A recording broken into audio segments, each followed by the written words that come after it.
लंडनहून जय भीम सगळ्यांना. मित्रांनो, आज माझ्या आयुष्यातला सर्वात महत्वाचा आणि आनंदाचा दिवस आहे. आज मला मास्टरची डिग्री भेटली. मी माझ्या आईवडिलांना घेऊन आलोय. मित्रांनो, या डिग्रीकडे बघताना माझ्या मनात विचार येतो की ही डिग्री फक्त माझी एकट्याची नाहीये. छत्रपती शिवाजी महाराजांनी दाखवलेला स्वाभिमान, महात्मा फुले आणि सावित्रीबाई फुले यांनी शिक्षणाचा अधिकार मिळवून दिला.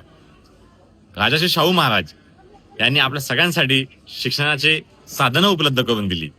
आणि महामानव बोधिसत्व डॉक्टर बाबासाहेब आंबेडकर यांनी शिक्षण हेच आपलं बळ आहे असा स्वाभिमान आपल्याला दिला.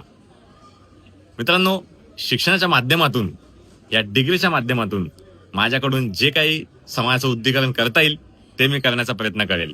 आणि हीच खरी माझ्या यशाची व्याख्या आहे. जय शिवराय, जय भीम.